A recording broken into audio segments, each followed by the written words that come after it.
Saidpur Golahat rail কলোনির জৈনক মাদক ও সুদ ব্যবসায়ী কর্তৃক সৈয়দপুর গোলাহাট 2 নং ক্যাম্পের ছেলে মোহাম্মদ মিঠুনের উপর হত্যার উদ্দেশ্যে আক্রমণ ও হুমকি। ঘটনাটি ঘটে গত শুক্রবার রাত 8টায় গোলাহাট ক্যাম্প এলাকায়। এর এই প্রতিবাদে ক্যাম্পবাসী ও তার পরিবার আজ বুধবার রাত 8 ঘটিকায় সৈয়দপুর প্রেস ক্লাবের সামনে মানববন্ধন করেন।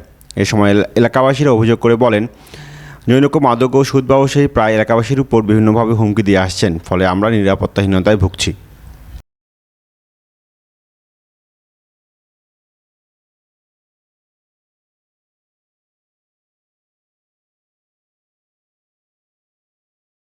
আমাদের 2 নং ওয়ার্ডে যে বিষয়টি হয়তো আপনারা সবাই অবগত আছেন, আমরা এই বিষয়টির জন্য, আমরা এই নির্যাতনের জন্য সবাই মর্মান্তিকভাবে, আমরা আন্তরিকভাবেই খুব দুঃখ প্রকাশ করি এবং তাদের প্রতি সহানুভূতি জানাই। তারা যে এই নির্যাতনে শিকার হচ্ছে, এর মূল কারণ কি? মূল কারণ হচ্ছে মাদক। এই মাদক যদি আমরা 2 নম্বর ওয়ার্ড থেকে নির্মূল করতে পারি, আমরা এই নির্যাতন আমাদের এই আশেপাশের আমাদের শ্রদ্ধেয় বাবা মা, চাচা চাচি, ভাই বোন যারা আছেন, তাদের উপরে হয়তো আর এই নির্যাতন হবে না। তাই প্রশাসনের প্রতি দৃষ্টি আকর্ষণ করে বলবো, আপনারা 2 নং ওয়ার্ডে যে মাদক ব্যবসায়ী আছে, আপনারা খুঁজিয়ে একটি করে ধরিয়ে শাস্তি দিন এবং তাদের নির্মূল করুন 2 নং ওয়ার্ড থেকে। আর আমাদের এখানে যে ছেলে পেলে, যে 14 জন ছেলের নামে ওই কসাইপট্টি থেকে অভিযোগ দেওয়া হয়েছে থানায়, এটি ভিত্তিহীন, মিথ্যা। এই মামলা কোনো দিনও যেন ফাইল না হয়, ডকেট না হয়, এই মামলাও যেন আমরা না দেখতে পারি। আর অভিযোগের জায়গায় যেন থেকে যায়, থানার প্রতি দৃষ্টি আকর্ষণ করে বলছি। ওরা বলতেছে আমি পিস করে দিব, তো কাকে করবে? আমার ছেলে পেলেরা ঘুরে ফিরা করে, আর মনে করেন ওরা গাঁজা বেচে, ওরা হিরোন বেচে, ওরা সুদ চালায়, ওরা হিরোন বেচে, গাঁজা বেচে, ইয়াবা বেচে, ওদের টাকা আছে। আমাদের গরিব ছেলেদের কিছু নাই। এরা ছেলে পেলে আমাদের ঘোরাফেরা করে, আমার ছেলেদেরকে সন্ত্রাসী বানাবার কে অর্ডার দিছে? আমাদের ছেলে পেলেকে সন্ত্রাসী বানাবার জন্য? আর প্রশাসন ভাইরা কেমন কেস দিছে কি, পরশু দিন একটা সময় ধরা পড়ছে আর কালকে গেছে জামিন নিয়ে। কেমন করে চলে আসলো? একটা ছেলেকে কুপাই দিছে, আমাকে সাংবাদিক ভাই বি দেখছে, ওইখানে কুণ্ডলে আমি নিয়ে গেছি, আমার ছেলে পেলে গেছে। আমরা ওর গোস্তর ভিতরে সিলাই হয়েছে, উপর থেকে দেখতেছেন উপর থেকে দেখতেছেন গোস্ত বি সিলাই হয়েছে। ওর এমন কাটে দিছে, কোপ মারছে, এমন চাপা দিয়ে। ওরা কাঁচায়, ওরা খুন দেখতে ওদের অভ্যাস হয়ে গেছে, আর আমাদের তো অভ্যাস নাই। আমি তো মাথা ঘুরে ওখানে হয়ে গেছি, কেমন করতেছি। আমার সাংবাদিক ভাইরা আমাকে দেখছে ওখানে, আর আমাকে ধমকি দেয়। আমি একটা আগুন লাগাই, ক্যাম্পের আগুন লাগাই, আমি কেস করছি। আমার নিরাপত্তা নাই, আমাকে বি ওরা জান মারতে পারে, পেটের ভুঁড়ি বার করতে পারে, আমারও বার করতে পারে। ওরা এমন লোক। এই ছেলের এই ঘটনাটা যখন ঘটে সেই দিন এই ঘটনার 3টা মামলা মনে হয় এর আগেই পুনরায় ঘটে গেছে। শুধুমাত্র একটা জাম্বুরা কেন্দ্রিক, আমি এই রূপা এইখানে এই স্পটে একটা মানববন্ধনে বলে গেছিলাম যে একটা জাম্বুরা কেন্দ্রিক একটা ঝামেলা হয়েছিল। এতটাই নিকৃষ্ট, তারা একটা ফোন নিয়ে, অন্যের বাড়ির ফোন নিয়ে মারামারি করে দিয়ে হাত ভাঙে দেয়, পা ভাঙে দেয়। এখন সেটার তো বিচার হলোই না। সেটার জন্য তারা যখন এখানে মামলা হলো, মামলার পরে তারা যখন হলো কোর্টের বারান্দায়ও যায় না, তারা জামিন পায়।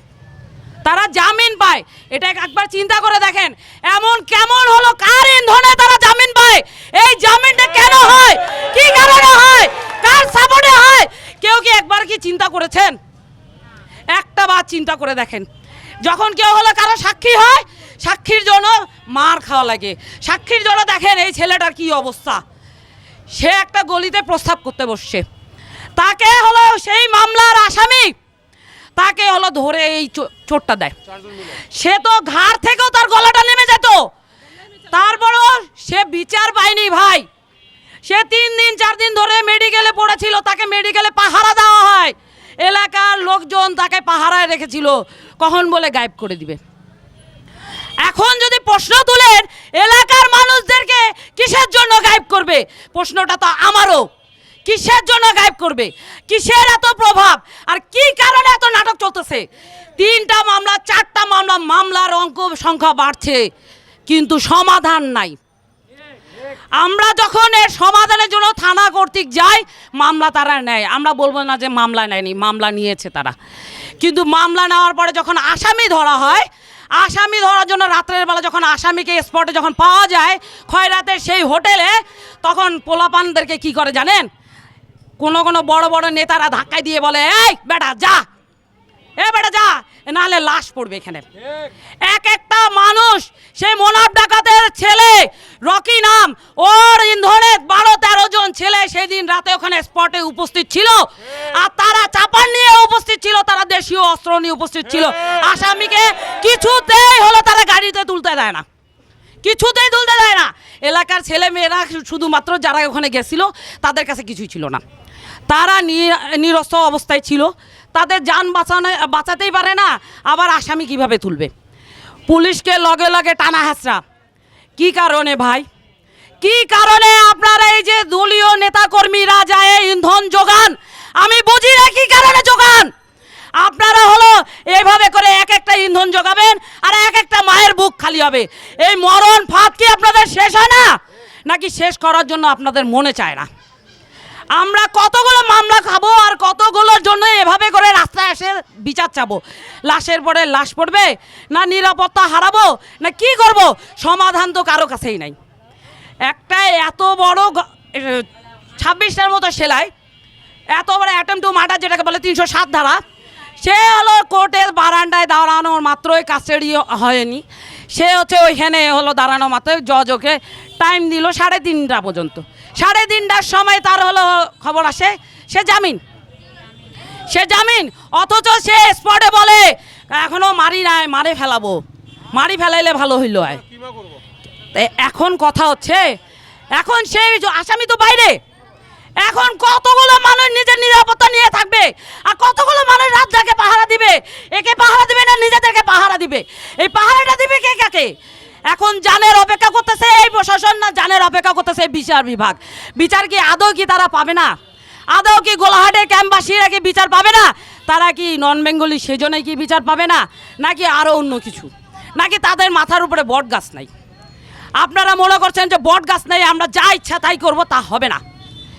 আপনি যদি এরপরে যদি কেউ যদি একটা হানা দেয়, পুরো এলাকাবাসী আপনাকে গণপিটুনি দিবে আর আপনাকে কি করা লাগবে তার উচিত শিক্ষা দিবে, এই সৈয়দপুরে শিক্ষা দিবে। আপনাকে ভয় করে না কেউ, যদি ভয় করতো তাহলে এই রাজপথে আসতো না কেউ।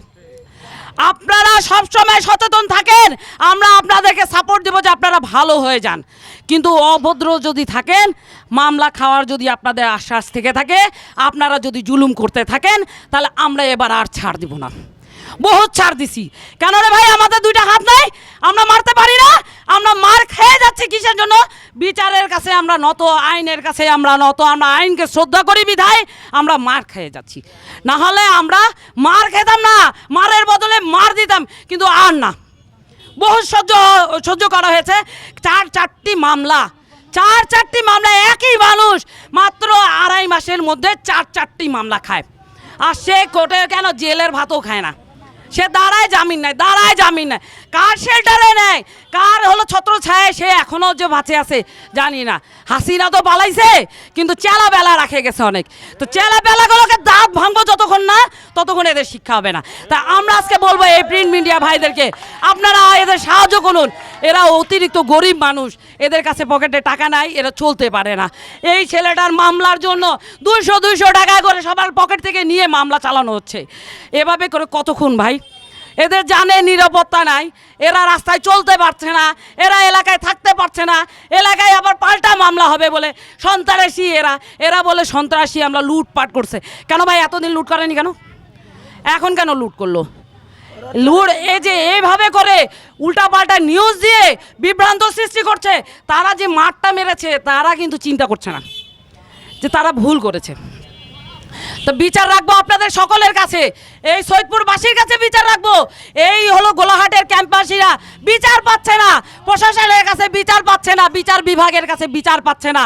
আর এদের বিচার করেন আপনারা, কিভাবে এরা শান্তিতে থাকতে পারবে পুনরায় সেই ধরনের ব্যবস্থা করে দিন। কারণ এভাবে নিরাপত্তাহীনতায় কেউ ভুক্তভোগী হতে চায় না, সবাই স্বাভাবিক জীবনে থেকে যেতে চায়।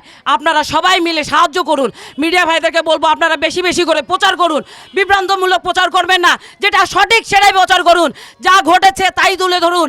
তাতে করে হবে কি, একটা নির্দোষ বলি হবে না, না হলে বলি হতে টাইম লাগবে না। ভাইয়েরা, আমাদের নিরাপত্তা আপনাদের হাতে, আপনারা নিরাপত্তা দিন প্লিজ। আপনারা যত যোগাযোগ মাধ্যমে বলে না প্রচারে প্রসার করবেন, ততই আমরা নিরাপত্তা পাবো। কারণ আমাদের নিরাপত্তা উঠে গেছে। আজকে যে আমি মাউথপিস নিয়ে কথা বলছি, আমি কি সঠিকভাবে বাড়ি ফিরতে পারবো কিনা তারও নিরাপত্তা নাই। কারণ যেই অবস্থায় যখন ওই ছেলেকে তুলে নিয়ে আসা হয়, তখনই বলে হলো বোতলা গাড়ি থেকে 100-200 ছেলে আসবে, কচু কাটা করবে গোলাহাটবাসীকে। তাহলে গোলাহাটবাসী যদি নিস্তার না পায়, তাহলে আমি তো নিস্তার পাবো না। তাই আমাদের মতো বহু লোকের যান এখন একদম হাতের আগালের উপরে আছে। আপনারা সবাই পারেন আমাদেরকে সাহায্য করতে, আমাদেরকে সাহায্য করুন, এই গোলাহাট ক্যাম্পবাসীকে সাহায্য করুন। বারবার করে এভাবে করে ধর্ণা ধরার থেকে ভালো যে একেবারে সুষ্ঠু বিচার হোক। কারণ আর না, সবাই হাঁপিয়ে গিয়েছে। এবার একটা সুষ্ঠু বিচার করুন। এই সৈয়দপুরবাসীর প্রতি আমাদের অনেক আকুল আবেদন যে আপনারা সবাই মিলে একটা সুষ্ঠু বিচার করুন। একবার দৃষ্টি আকর্ষণ দিন, এই গোলাহাটে ক্যাম্পবাসীরা অবহেলিত অবস্থায় ঝুঁকে পড়ছে, এদের নিরাপত্তা হারিয়ে গিয়েছে, এদের নিরাপত্তা ফিরিয়ে দেন। এভাবে আসামি যদি দিনের পর দিন ক্রাইম করে দিয়ে জেলের কাঠগড়ায় দাঁড়ায় থেকে যদি মিনিটের মধ্যে জামিন পেয়ে যায়, তাহলে এই আসামি বুক হয়ে যাবে চড়া, আর এ হলো ক্রাইম করতে দেরি করবে না। তাই বলবো ভাই, আপনারা সকলে সাহায্য করুন, সাহায্যের হাত বাড়িয়ে দিন। একটি নয়, অনেক অনেক প্রাণ জড়িত রয়েছে এই গোলাহাটের, এদেরকে বাঁচান। এরা বাঁচতে চায়, সুস্থভাবে থাকতে চায়। আমি অন্ধকারে গেছিলাম পেশাব করতে, আমাকে এরা ঘেরাও করছে। আমি মুখ ঘোরাবো, আমি মুখ ঘুরাইতে আর পারি নাই। তো এরা আমাকে ঘেরাও করছে, ওর মারা বলতেছে মার, এরা মুর্শিদ আমাকে গলা চিপে ধরছে, সাগর পরে আমাকে খুঁড়ছে মারছে, একদম এমন চিরছে আমাকে, আর আমি সহ্য করতে পারি নাই। আমাকে চোর মারছে এখানে, আমাকে ভক্সিন মারছে এখানে, মুখ দিয়ে হাত দিয়ে এরকম করে লাথি দিয়ে আমাকে পিতে মারছে। আর আমি আর কি বলবো আপনাদেরকে। আসসালামু আলাইকুম। এতে অনুরোধ আপনাদের সাথে, কি জন্য মারছে বলে আমি এদের মধ্যে সাক্ষী দেয়। আমি সাক্ষী আজ পর্যন্ত আমি সাক্ষীতে এগুলা থাকি না। আমি গরিব, আমার বাবা ভ্যান চলায়, আমি এগুলাতে থাকি না। এদের সঙ্গে আগে আমার লিঙ্ক ছিল, আমি ঘোরাফেরা করতেছিলাম, এই কারণে আমাকে মারছে। এই কারণে মারার জন্য আমাকে এই প্ল্যান করছিল, আমাকে বলতে রক্ষাতে দিবে। তা আমাকে বলতে যে তো সবার ব্যবস্থা হবে, জীবন দেয় এদের সবার ব্যবস্থা হবে।